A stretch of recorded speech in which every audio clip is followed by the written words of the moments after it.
Good afternoon, runners, and welcome to the NYRR Coaches Live chat at the NYRR Run Center, New Balance Hub. My name is Coach Steve, and this is Coach Roberto. Hi. And thank you. And we are here to talk all things training, and especially United Airlines NYC Half Marathon, which takes place this Sunday, starting in Prospect Park and ending in Central Park, Roberto. Yeah, super excited. I'm wearing the hat. I'm not sure if you could tell at home, but this is the official, or one of the official hats for the United Airlines NYC Half. Let me know at home if you like it, how it fits on me. Thumbs up, thumbs down. Yeah, it's really comfortable. It's a little bit tight because I have all the hair here, but it's not tight enough on me usually. Yeah, yeah. No hair. Yeah, no, super excited to we're kicking it off officially tomorrow with the experience. So you'll see myself there, Coach Steve, Coach Ben, your favorites, our coaches, our pacers. Yeah, we're really looking forward to it. So, right, guys, so if you are running the United Airlines NYC Half, put that in the chat, especially if it's your first time. What are you most looking forward to? If you ran it before, what was your favorite part about it looking forward to this time? I love going through Times Square. I like Times Square and FDR. I think those are my two favorite parts. So what about you? Wow, put me on the spot. Yeah. I think my favorite part is the start and the finish. The start and the finish. Yeah. Just actually, the end. No, I will say Manhattan Bridge is one of my favorite parts, even though it's deceptively challenging. You see the profile on the course, but it's just like it's a really challenging part of the course for a lot of people, and it comes early enough where if you've gone out too fast, you're now starting to feel the effects of that, and then you're going up this long climb. But I also love the views, but it's my favorite part, but also like one of the most challenging parts for me. That's kind of how I feel about FDR. It's mentally hard. You're like that 6 through 8, 9. You're not quite in Times Square. It can be windy as well. But I do find a place you can kind of calm your body and think about your race, why you're running this, get your pace kind of settled in. But we have to run them on Sunday. It's going to be a fun time for everyone. So once again, leave your training questions below, where you're watching from. And Roberto, let's talk about the kind of ins and out of the United Airlines NYC Half. First, we have the experience, which is where all runners need to go to pick up their race bib, New Balance gear, hang out with Coach Roberto, myself, Coach Ben, as you said. Pace team's going to be there. We have a lot of stuff from our partners there. Guys, the experience is located at Center 415, which is 415 Fifth Avenue between 37th and 38th Street. There's subways you can take there. Google Maps it. You'll find it there. You can do proxy pickup, just so a friend can pick it up for you. Just make sure they have your confirmation form and make sure they have a copy of your license. Check our website, as always, to make sure you have what needed if you need to pick up someone else's gear. Yeah, and what I want to reiterate with that is the experience. So there'll be a lot of our vendors there, partner sponsors, obviously the Pace team, myself, Coach Steve, etc. But do not come here to the Run Center to pick up your bib. Year in and year out, we get people that are so used to it for our weekly races to come here. Obviously, the show is here right now. We have a lot of awesome swag from New Balance up at the Run Hub, but the place to be, Race Central for bib pickup and all that, will be at the experience at the address that Coach Steve just said. That's right, and at the experience, we mentioned many times, a lot of stuff going on there. It's not just an expo, it is experience, so get ready for a good time. We're going to have a pace team there, guys. So if you're looking to run with an NYRR pacer, these are the best in New York City, which means they are the best in the world. They will guide you through the whole course, even effort throughout the race, so you'll have that goal time. Maybe you want to run 2 hours, which is what I'm pacing. We'll get you there in just under 2 hours, but we'll have pacers at the experience. Their locations will also have pace bands for you. Those are free for you. You can put them around your wrist like a bracelet, give you what your split should be every mile.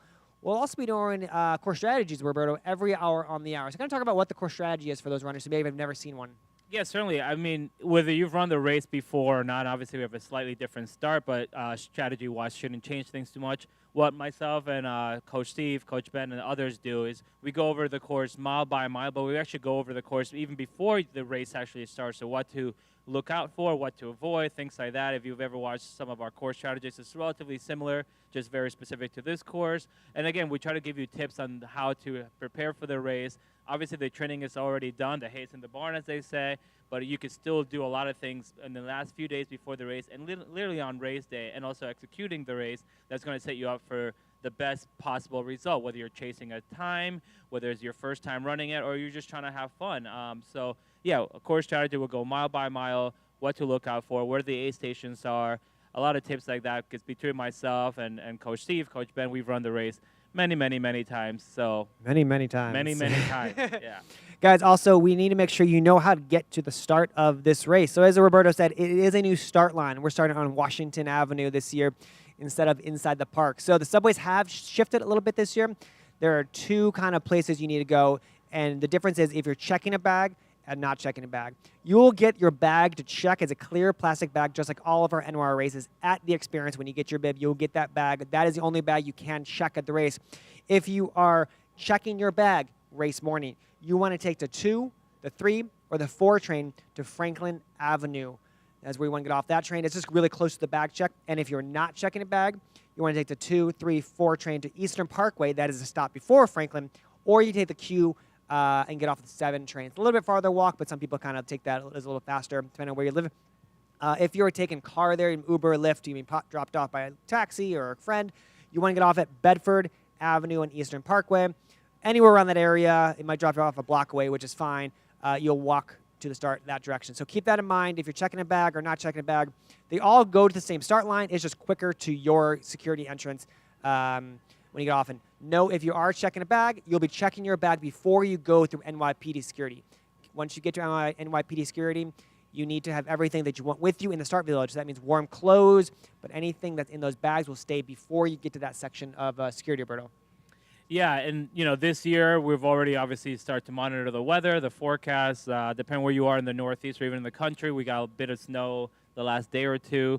Luckily, there's no snow in the forecast for Saturday or Sunday, but they're expecting, I would say, almost unseasonably cold weather. We are technically still in winter, I believe. Doesn't seem like it, man. Yeah, well, actually, the race starts on the 19th, so it's the last day of winter. Is that the last day? Yeah, because Oh, I think the first day of spring is the 20th, 21st, so, spring solstice. So, but yeah, technically we're still in winter, so, dress for it. We'll cover that in a second, but be mindful that when you're getting to the race, you want to make sure you have enough time. We always say avoid the race before the race, so whether you're taking a subway, hoverboard, personal car, Uber, whatever it is you're taking, just plan accordingly. Can you check the hoverboard? I don't know. Can you check the hoverboard? You can check it with me. I'll be more than happy to hold on to it and maybe give it back. But yeah, I remember we were talking about this earlier. In 2018, we held this race, of course, and it was pretty chilly. Yep. And I recall waiting around the subway stations with loads of other runners who got there early, but then we're all like, let's just huddle around and like wait to the last moment before we have to go through security and all that. So, you could do that, but give yourself enough time, and obviously that'll correspond with which wave and corral you're in. Sorry, guys, and let's talk about start times. So, Roberto said do not race before the race. Get to your start line kind of nice and early. You have to get through security by a certain time, and it will depend on what time your wave is. So you can check your, going to your My Dashboard on your NYRR account, and it'll tell you what wave and corral you kind of started in. They're about every 30 minutes, so the first wave starts at 7:20 a.m. That means we want you to arrive at the start area by 6:10. So you kind of work that back for each kind of consecutive wave after that. It's all on a website with that last one getting to the start of wave 5 at 8:10 for a 9:20 start. If you're checking a bag, it's different for those who are also not checking a bag. So look at our NYRR.org website for what time you need to be at the start area. And as always, give yourself extra time just in case there are subway lines or there's NYPD lines, because we know there's 25,000 people on Sunday doing what you are doing. So give yourself that ample time so you're not racing before the race, Roberto. Yeah. Also, kind of going back to what we were talking about before, because I just remember you mentioned it when we were at the office, is do feel free to bring throwaway clothing, especially for those first-time runners out there or first-time half marathoners. And what throwaway clothing essentially means, or hopefully literally means, is just clothing that is probably old for you, that you don't mind donating and never seeing again. So I know, like myself and Steve, we tend to go out to like the Goodwill stores and things like that. We get oversized sweatshirts and things like that we could wear on top of the clothing that we Didn't I buy you a SpongeBob shirt last year? You did for, I think it was 2021 marathon. Yeah, it was so cool, but I had to get rid of it. But yeah, so like, throwaway clothing just means like you're going to wear these layers to keep warm while you're in the corral, going through security, etc. And then once the race is about to commence, you toss it. We have our partners from Goodwill that always take those clothing and donate it. I hung around last year for our marathon, and we were in the start village.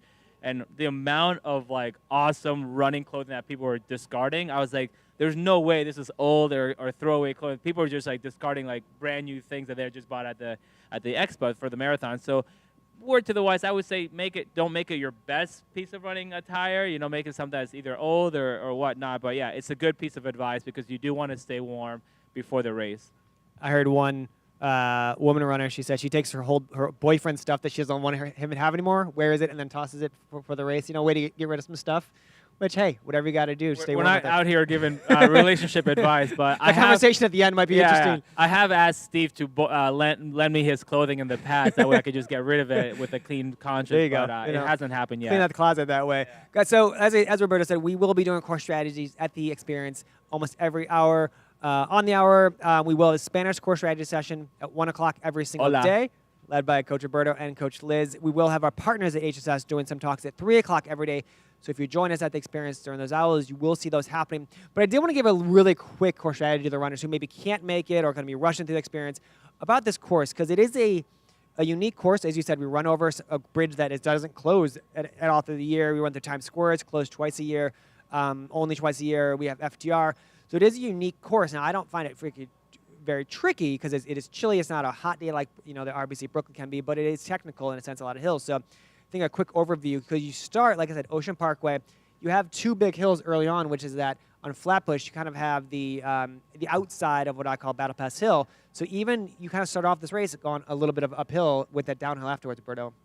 Yeah, so, regardless of any race, we always say don't go out too fast. And this race is no different because there are some climbs early on. So make sure that whether you have a goal in mind or don't, just go out a little bit slower, because you could always make up for going out too slow. But if you go out too fast, you're going to pay the price. And again, as Coach Steve said a few minutes back, he's actually going to be one of our official NYRR Pacers. Seems to shout out to Coach Ben and the 20s and tens of other Pacers and men and women that we'll have out there. So they'll be out there in various corrals. We don't have the pace Every corral, singlets that they have or their stick, but they'll be there. They'll be identifiable, especially if you've run a race before. So it's always good to follow them, especially if you have a goal time. If not, there we go. Ambulance went by. We're coming to you live from New York City. But if not, you could always follow them, and they're going to make sure they go on even effort and pace, especially for those early hills. That's right, guys. And as you get over the earliest hills, you will enter Prospect Park, which those who ran it last year or have ran the RBC Brooklyn half, or if you live in Brooklyn, you'll be doing Battle Pass Hill one last time. That's actually going through the east side of the park, entering kind of Prospect Park at mile 2-ish, heading up Battle Pass Hill. You're not in Prospect Park for that long, but you do the Battle Pass Hill, so watch your pace on that section. Run by effort up that hill. You're going to end up in Grand Army Plaza, the first Grand Army Plaza of the day. Then you get the nice downhill on Flatbush. This is part of one of my favorite parts of the course, because you do pick up that speed that you may have lost early on, but we're still going at the same effort level. So about a 6 or 7 out of 10, whatever you feel is comfortable at that point. Stay with the pace team, stay with what your goal is, because then, Roberto, as you finish Flatbush Avenue, it does bring you to one of your favorite parts, Manhattan Bridge.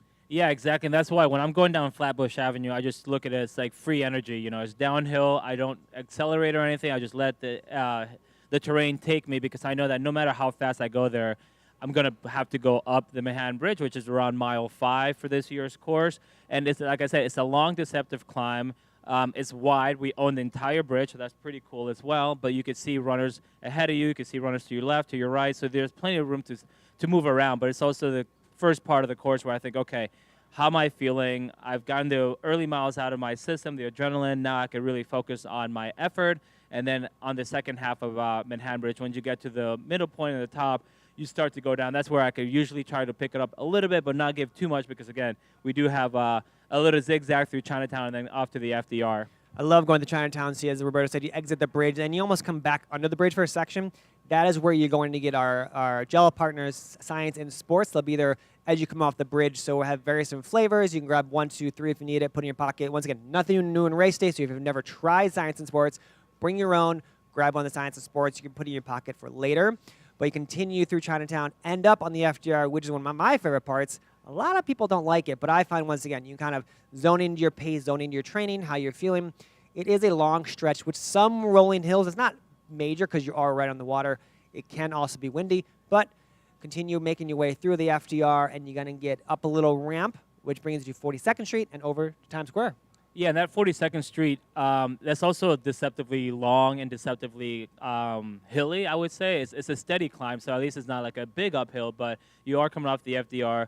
You're heading on 42nd Street. United Nations is to your right, a bunch of other iconic sites like Grand Central Station, things like that. And then you do make that right over to Times Square. But the cool thing, too, FDR, I don't know if you mentioned, there aren't any spectators there, similar to the Manhattan Bridge. So FDR is a pretty solitary feeling other than the runners around you.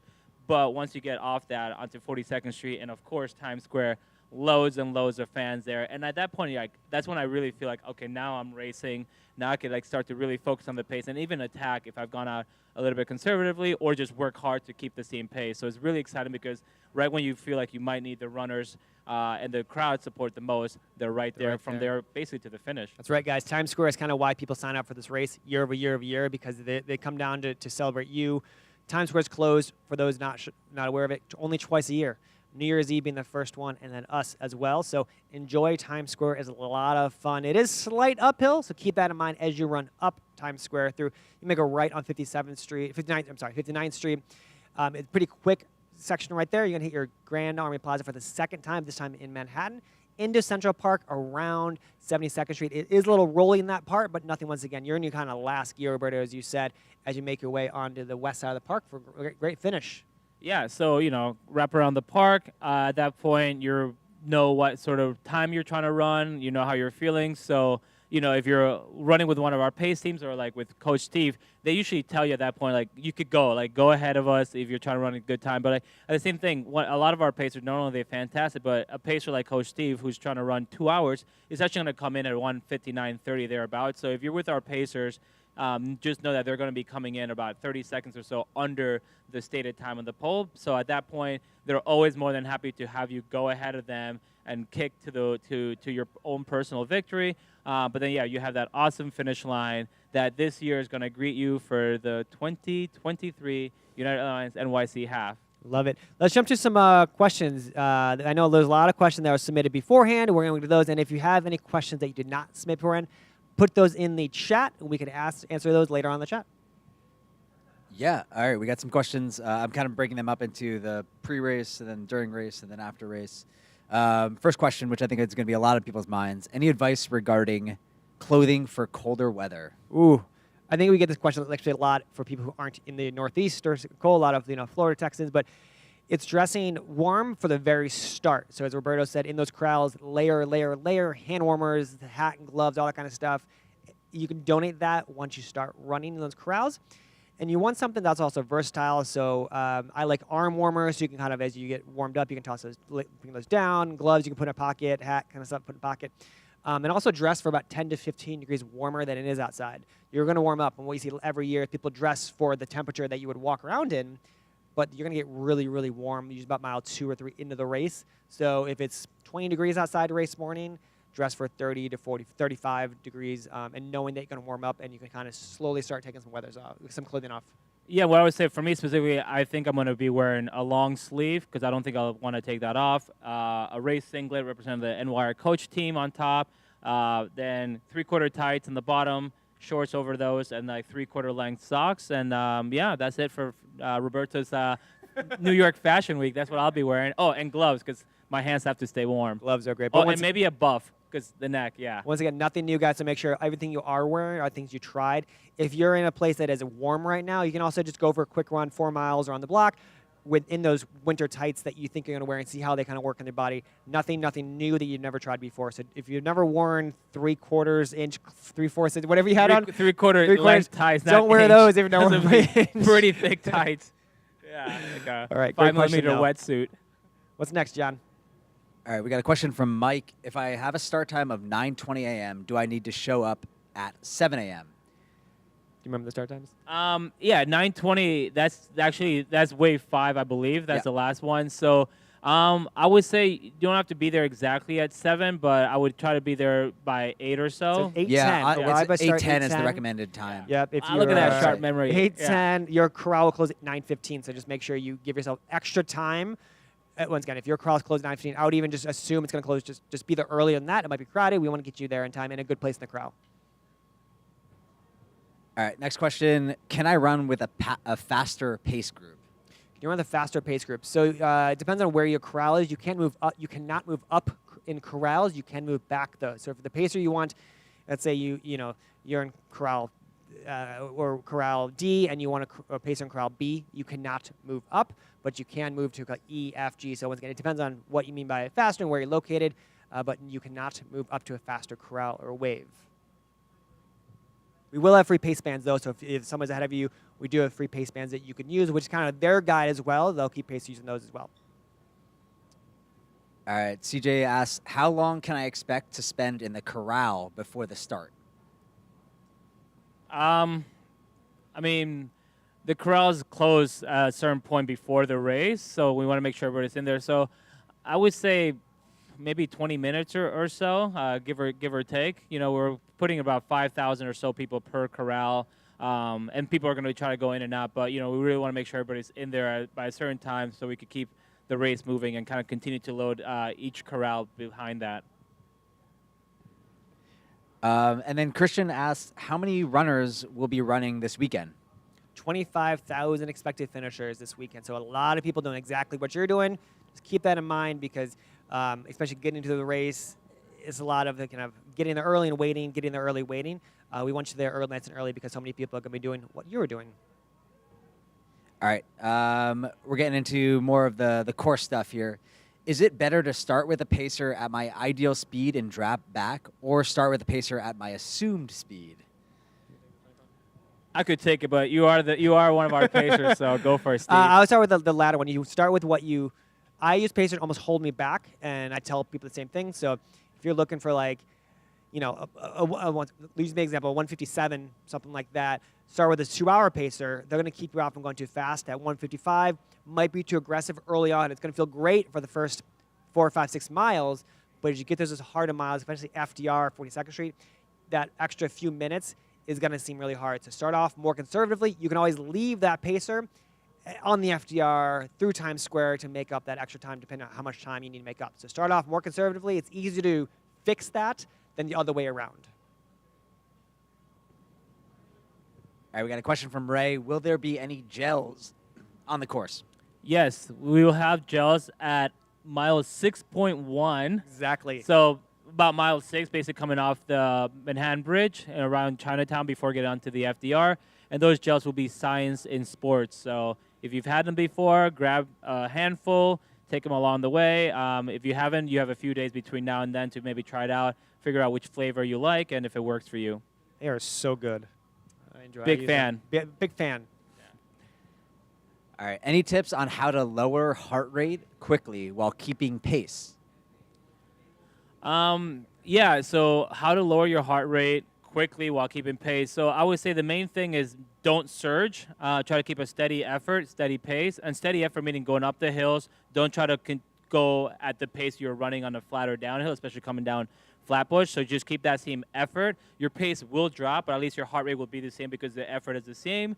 And then, yeah, the pace is going to be all over the place, especially going uphill, downhill. So really just focus on your effort.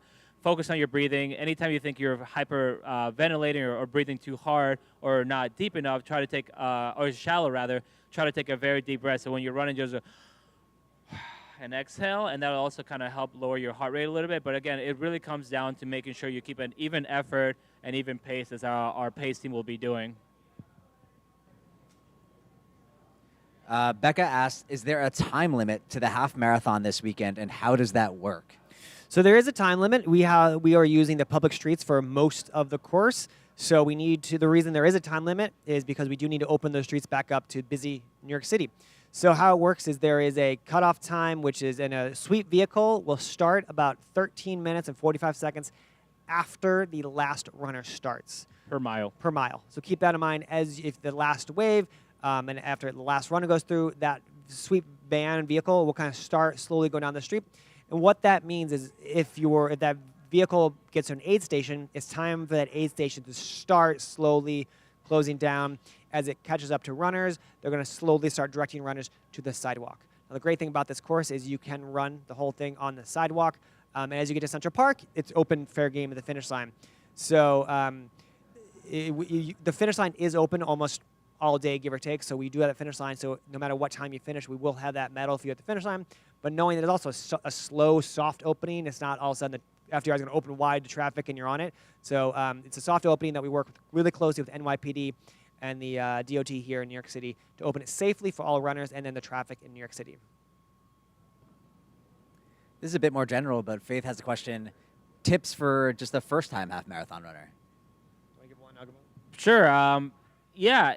So even if you're a first-time half marathoner, presumably you've trained for this race, meaning you've had a multi-week build-up. Maybe it's 12 weeks, maybe it's longer, maybe it's a little shorter. So just know that there's no such thing as an ideal training block. Whether you're an elite or a first-time half marathoner, there's going to be ups and downs in training. So rest assured that you've done the best that you can. And again, now that we're a few days out from the race, there's really no training that you can do. So just fall back on the training that you have done as far as like the memory of it, and remind yourself, like, I have done a long run. Focus on the runs that went really well, whether it's a specific workout or a specific long run. And then as far as race day, just relax. Everybody's nervous to a certain extent, whether they've run a race many times before or it's their first time half marathon. And again, once the race kicks off, just make sure that you err on the side of caution. So don't go out too fast. Hold back for as long as you can, and eventually you kind of click into like race mode, if you will.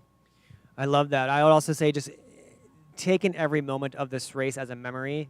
You only have one first half marathon, so enjoy every moment of getting to the start in those corrals, going through those first cold miles. Embrace those moments, because you're going to look back, and I don't want you stuck to your watch for the first time. Put the watch aside. Kind of know what your RPE is, kind of how you're feeling, and stick to that instead of a goal time. You can always have other half marathons as a goal time or PR. So enjoy just every moment and try to take mental photographs in your mind or real pictures if you have your phone with you throughout the course, so you can remember this as a moment that you can celebrate and look back on and say, that was one of my best half marathons and also one of my first half marathons. And then there'll be a medal at the end for you. They can celebrate and take pictures with at the end. And then just have a plan afterwards, so you kind of know where to meet your family and friends. It goes for everyone, but especially your first time and you don't know New York City, know where you're going to meet your family and friends after the race. So you can also celebrate those moments instead of walking around New York City kind of lost. All right, this will be the last question before we head to the next segment. You guys talked a little bit about in-course strategy, but how hilly is the United Airlines NYC half, would you say? I would say overall, especially if you're a local New Yorker or you've run a lot of our other weekly races or even our marquee events, I would say it's relatively hilly. The RBC Brooklyn half, which is coming up in May, is not as hilly. Our TCS New York City Marathon is hillier, but of course it's twice as long, and we have more bridges, especially with starting off with the Verrazano. So I would say on a scale of 1 to 10, I would say it's about a 6 or so. It's 6, 7, because there are a number of hills, if you will, but it's more like long inclines, like 42nd Street, FDR. There's got some undulation. Obviously, coming up Battle Pass Hill in Prospect Park and Manhattan Bridge. So there are a lot of areas that we can name, but none of them are terribly long. They're just they're just gradual hills and inclines. But with that said, every time you go up on those uphills, Roberto, you have a nice downhill afterwards. So I always try to think of that as those hills as positive, because you have to do them. So why not think of it in a positive way, where you're using different muscles going out those hills, which is actually pretty good. You're going to slow your breathing down. We had a heart rate question earlier, which was great. So you can kind of check your breathing, slow down a little bit. And then you have those great downhills afterwards, which, as Roberto said before, it's kind of free speed. I find this course actually, compared to we had a question a while ago about it, what's harder, the RBC Brooklyn half or the United Airlines NYC half? I find the RBC half almost harder, even though it has one big hill, because of the weather. It's very unpredictable. This one, in the cold, you can run your full-out pace no matter what the temperature, relatively speaking, is. With heat, and humidity, you really pull back just for safety reasons. So while this one has more hills, you have more downhills, but the temperature is more suited. Even 20, 30 degrees is really good racing weather. It's not good corral weather, but good racing weather compared to what we had last year at the Brooklyn half. So I think right now I do want to talk about common FAQs we get with people running this race from out of town or in town. And as I said before, if you have any questions, put those in the chats. We have one more section coming up. We're going to come back to those questions. But Roberto, I know you've flown out of country, out of town for a lot of races, and a lot of people are coming from out of town for this race. How should we plan for that as far as packing our bags, eating at a new city you've never been to, sleeping, time adjustments? I want to talk about that because it is an international half marathon, and a lot of people are from out of town. Yeah, certainly. I would say, first make sure that you've packed your belongings well before your travel day. So, like, if you're flying in on Friday, whether it's from internationally or from an out of state, make sure that in these upcoming days, you already know what you're going to take. Even if you haven't put it in your bag already, you know what you're going to take. And then you pack your primary luggage and then carry-on. So I always say have a carry-on that's going to have your absolutely necessities for race day. So those are like the shoes you're planning on running in and the uniform or kit that you're planning on running with. This way, if God forbid your luggage gets misplaced or it takes a little bit of a detour, you could arrive to your destination with a day or two before the race. And the worst thing is like you have to buy some throwaway clothing, which we would recommend anyway, but you have your essentials there that you're going to race on, because that is the most important thing on race day. Aside from that, I would say, the people are coming from all around the world. Some people are familiar with New York City. New York City has just about everything you might want as far as eating, but I always like to stick to things that I know. So whether I'm coming to a familiar city or not, I would maybe suggest you bring in what you're going to have for breakfast, maybe even the night before, but I would say more for breakfast. So like whether it's oatmeal or cereal or toast or what have you, pack that with you. That way you know what you're going to eat. You can control it, because this is presumably things that you've had to eat before your weekend long run and the morning of your long run, so you're familiar with it, as well as packing whatever gels or hydration devices you're going to take with you. Yeah, and I think also when it comes to food, a lot of people, you should be very specific about what you're eating. And, if you're not staying in a Airbnb or something, hotels, you can't make pasta a lot of times. So there are a lot of restaurants around here, and just keep it simple to what you're eating. So if if you're used to eating pasta, it's very staple for marathon runners. Keep your pasta simple and ingredients that you're used to. You might have some different here and there's, but as long as it's nice and simple at your restaurant, and there's a lot of marathon or half marathon discounts around town, you can check around. Find something that's a simple kind of pasta or rice or whatever you're having that you're used to eating. So we did have a question. What if you miss your wave, and how did that work? And it is common once again, you're late on subways, you hit the bathroom, you miss your wave. If you miss your wave, you can start in a later wave, later corral. So you just kind of move back, and you can always go back, as I said. If you're running with a friend, you can also move back, or if you're on the pace, you can move back. So don't worry about missing your wave, because there is another one behind you, and that last wave is open for a little bit longer in case someone is a little delayed on the trains, Roberto. Yeah, and that goes back to what myself and Coach Steve said at the top of the show, and what you'll hear us say a lot of the experience for our core strategy is avoid the race before the race. So that's essentially, we had a gentleman ask earlier, like, my wave starts at 9:20. What time do I need to get there? Know what time your wave starts, what corral you're in, and you'll get that information when you pick up your bib at the experience. It'll have your wave number, color, corral, all that on the bib. But again, make a plan and work backwards. Say, hey, I'm starting at 7:20. That's the very first one. Or I'm starting at 9:20 or what have you. That's the last one. I need to be there 2 hours beforehand. That way I can allow myself enough time to get through security, because as Coach Steve said, there's about 25,000 of you out there that are going to be doing the same thing, whether they're coming from subways, personal cars, things like that. But we all have to go through the same security lines. If you're checking a bag as well, have to factor that in. And then, of course, nature always calls a bunch of times before the race. At the worst time. Yeah. So like if you've done your weekend long runs, you've never run a half marathon before, you're like, I just go right before at home, and then I go and do the long run, and no worries. When it comes to a race, it's like the body knows it's getting ready for a different sort of effort, and nature is just knock. So make sure you give yourself enough time to answer that call, queue up for the porta pods, and again get into your corral and let it rip. Let it rip. The last thing, guys, before we get to questions, I want to talk about the United Airlines NYC have tracking app. We get a lot of questions. It might be, maybe you asked this question earlier, is how do you track, how is someone tracking you, or you're a spectator? Download the United Airlines NYC app. Even if you are running it, there's a lot of stuff for runners and spectators. So if you're spectating or someone's spectating, type in your name, your bib number, and they'll kind of track you throughout the course. So you give you expected finish time, expected place on the course, which is a great way to kind of see someone, I'm in Times Square and they're now at 42nd Street. You kind of see where they are and when do you expect to come into that area. There's also you can stream it, if you're a spectator, you can stream the event of the pros field from your house, and there's also stuff about what's happening at the experience and race week as well. So download the United Airlines NYCF app right now on your phone.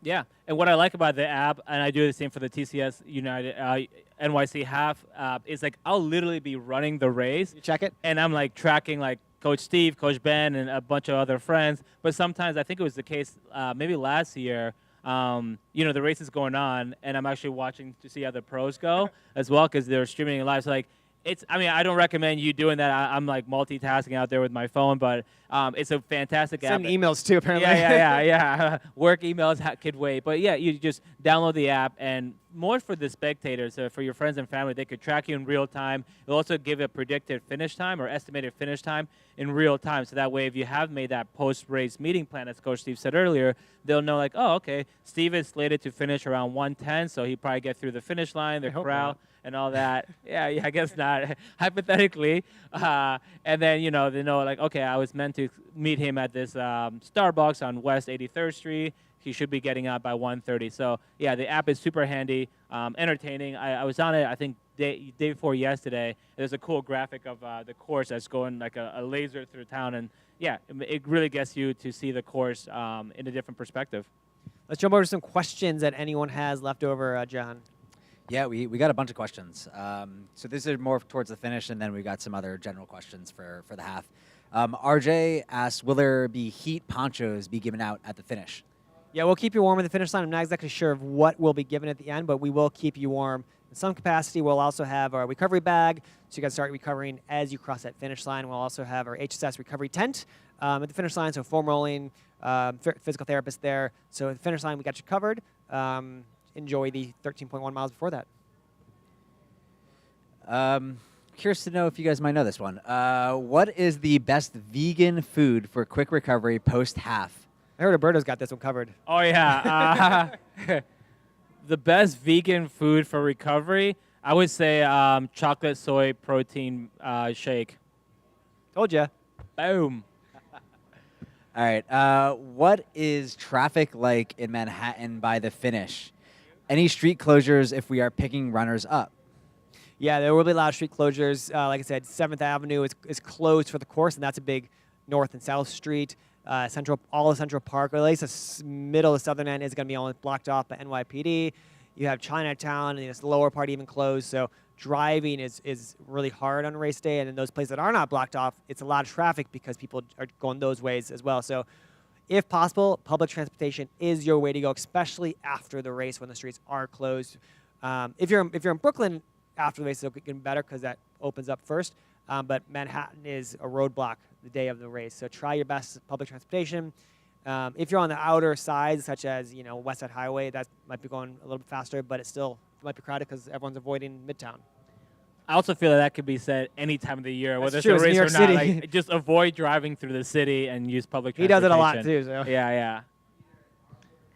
All right. Cameron asks, how do you know if you have an injury or just muscle soreness? Any cues? That is a fantastic question. I was just on a call with HSS a few days ago, and we were talking about that. So the difference between an injury and soreness, and I'm going to be relatively broad about it because obviously it could be a knee, a shoulder, ankle, like whatever, is soreness doesn't persist. So with soreness, especially if you just started training or you're new to running, you are going to experience a little bit of soreness. That's essentially the muscles micro tears, microfibers tearing a little bit. And then as you recover, they fuse together, they get stronger, and you get more acclimatized to the training, and you keep going. So like soreness within reason should persist no more than a week or so, depending on how new you are to running and what you're doing within that running.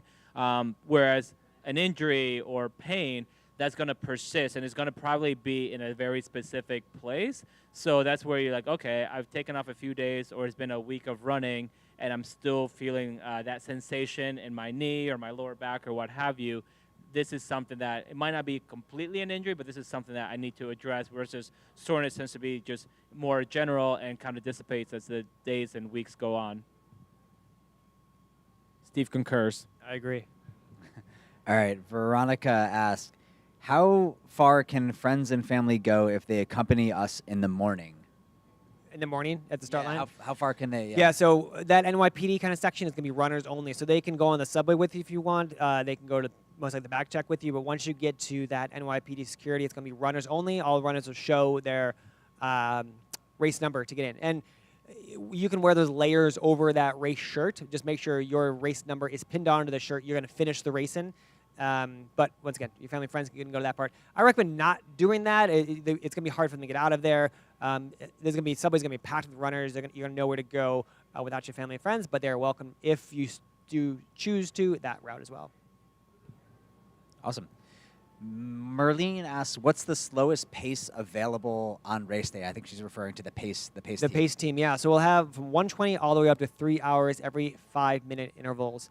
So you'll see them out there in each corral. They're on our website, so if you go to the race website, you'll see what corrals those pacers are in. All right, we got a question from Joel. How do we think about pacing on inclines versus declines? So if we want to average 8-minute miles, how much slower are inclines and how much faster are declines?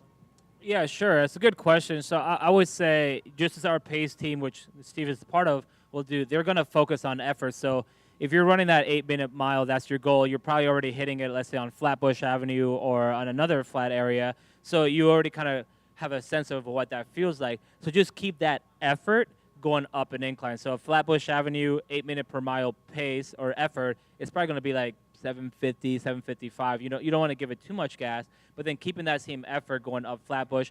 Going up Manhattan Bridge. I would say like 820 even, 825. I've done 30 seconds if need sometimes. Yeah. So like, from that 755 or so to like 820, 825. So like that's what you will see hypothetically on your watch. That doesn't mean that you need to now pick it up to continue going at 755, because if you do hit 755 going down Flatbush and also going up Manhattan, you're actually putting in way much effort. So like the clock isn't going to lie, but you're going to be feeling that later on. So I would say just focus on effort and know that your pace is going to dip. Same with once you start to go to the backside of Manhattan Bridge, the same effort is going to go from, again, hypothetically 820, 825. It'll probably go back down to like 755 or thereabouts. Again, same effort. And just keep in mind, that's also how the elite pro athletes also run the race. You'll see the announcer say, "Oh, Manhattan Bridge, their splits are a lot slower this time." Not slow is relative for them, and they pick it up for the downhill as well. So that's exactly how the pros do it as well. It's a very smart way to run this race. Yeah, and the thing too about the pros, for most of them, they're running for the victory. Yeah. So like, if myself and Steve are running against each other, we don't care too much about the time. We're just going, I have to beat him or he has to beat me. So I might throw a surge on an uphill because I know it's going to hurt me, but it's going to hurt him if he wants to come. Whereas for us citizen runners, we really want to be as even effort, even pace as possible. And that's why hanging on to the pace team is fantastic. He would beat me in a race, though, but just hypothetically. All right, what's next, John? All right, we got a question from Cassandra. Can I move to a slower wave or just a slower corral? You can go backwards. You can go back as far back as you want until they tell you can't. You just cannot move forward. So waves, corrals, colors, pace team, run with your friend as far back as you want. You just cannot move forward. All right, Kiara asks, what is the biggest corral? The one you're in. I don't know. Yeah, I mean, it's a good question. I would say that we have 5 corrals this year versus 5 waves this year versus previous years. So we're trying to break them up relatively even. So there's not going to be a biggest one, but I would say our average finish time for the United Airlines NYC half is around 2:20 or 2:30. So like, if you're trying to finish around that time, those would probably be the bigger corrals, if you will. But again, we're trying to break it up evenly, but people are going to finish different places. Yeah, I don't think even if you were hypothetically in every corral, you wouldn't notice a difference. We tried, as Roberto said, try to spread them out. It's going to be longer corrals than narrow streets, so they're all pretty much mathematically X amount of people in each corral. Maybe some have a few more because that's how math works out. Yeah. All right, we got another question from Cassandra. Are we climbing Battle Pass Hill twice, or is it once in the park and once outside? The latter one. So you do climb it in the park, but you do have Flatbush Avenue and up and back on Flatbush, which it is part of Battle Pass Hill. It's kind of just one big hill that you're hitting almost 3 times going up Flatbush. You do a U-turn down Flatbush. You hit it kind of again. It's not as big of a climb there, but you get the biggest climb the 3rd time in the park. So hold on to Battle Pass Hill and get some history along the way. There is history there. All right, Veronica asks, are photographers only at the finish line?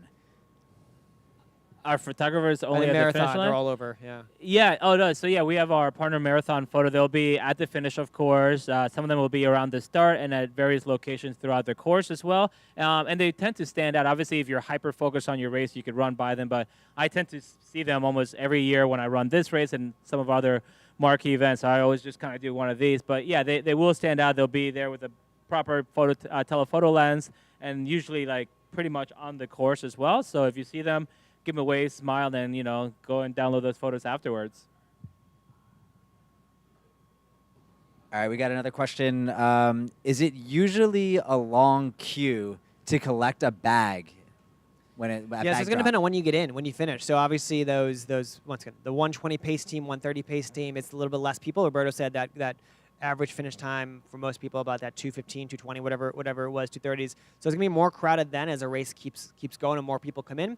But we have a great system in place where you walk over kind of a scan thing that'll tell the bag people that, oh, runner 123, bib number 124 is coming. They'll kind of find your bag before you get there. That's how it should work. With more people, it obviously just takes time. So just like the finish, just like the start, it just takes time to do things. At the finish, it can take time as well.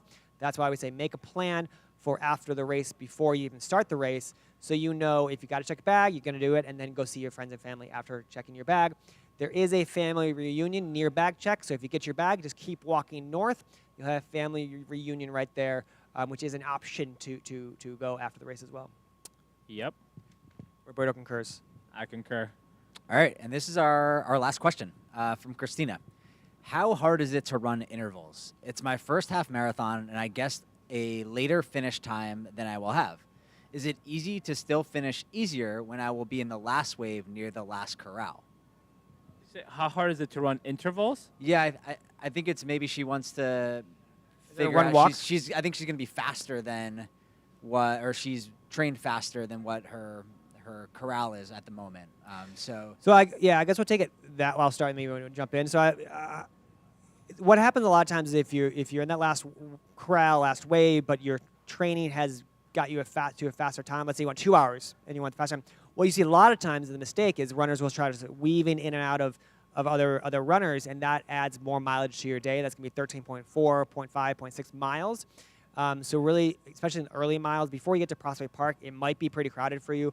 But just avoid the weaving, stay calm, relaxed, and as it opens up, you kind of start picking up that pace, not really catching where you should have been, but now you have a new goal for the day. Yeah, and I would say this course is pretty awesome in the sense that there are loads of spaces and areas where you can pass people, whether you start early on or behind. Flatbush is one area. Manhattan Bridge is also super wide. FDR is super wide. 42nd Street is not too bad, but at that point, like, it's so far along the race that at that point people tend to settle into where they are. But also, regardless of where you start, you're naturally always going to have people that you're catching because some people always go out too fast. So you will have people ahead of you that you could kind of key off of and kind of use that to propel yourself forward. I think we do have one more left. yeah, we just have one Popped in breaking there. news question Breaking from news. behind the scenes with Coach Ben. He wanted to know, is it khaki pants day? He didn't get the memo. It's khaki pants and Vans day and blackish sweater sweater day. today? Yeah, Ben does not know how to use email or technology, so when we send out this email the night before, he Didn't doesn't get- get it. So It was busy group training, I guess. yeah, but we like to dress comfortably here at NYR and rock our apparel. And Yeah. once again, let us know what you think of this hat. I think it'll be available at the experience. Buy it. It's great. Yeah. It works to me better than you because you got the hair. Or you know what? Maybe I'm thinking of a number from 1 to 7, and whoever gets it is gonna get this Free hat. And our last segment, guys, is our bell lap. So this ding, week ding, on the ding, bell ding, lap, ding. ding, ding, ding, ding. I want to just quickly talk about our headphone kind of policy. You can wear headphones, but they are discouraged at NYR, and the reason for that is all about safety. We want you to stay motivated, but we also want you to know what's going on behind you, next to you, in front of you. So if you do choose to wear headphones, we recommend turning the volume down so you can hear other people. No noise canceling, so you still know what's going on around you. Or just wear one headphone to keep your Beyonce or whatever it is, your jock jams in your ear throughout the Jock race. jams. Let's Keep it throw it down. Keep you motivated, but safety first. So headphones are discouraged, but you can wear them. Just be safe out there with headphones. Yeah, and I would say, additionally, I meant to say this earlier, but even though it's going to be cold, people do want to focus on hydration. It's always important, especially for a race of this distance, and people are going to be out there from maybe an hour 20 or even less to 3 hours or thereabouts. So make sure you have your hydration dialed in. But one thing you cannot do, which you probably do in training, is wear an over-the-shoulder hydration jacket or bag. Yeah, vest, jacket, whatever. Because they are very convenient, they are very popular, but due to safety rules and regulations, we do not allow that through security. So please heed that now. We'll mention it as well as much as we can at the experience when we're doing our various course strategies. But the last thing we want to do is make sure that is have you go to the race with all your hydration, plan on that, and then obviously security, confiscates it. So have your jog jams ready, have your hydration ready, and we're all ready for See you this. there. We'll see you at the experience starting tomorrow through Saturday, and then the race Sunday, guys. And have a good race and good luck. Yeah, and shout out to Canadian Tuxedo, John behind the scenes emceeing today. Thank you, John John. that needs a haircut. See you Yeah. guys.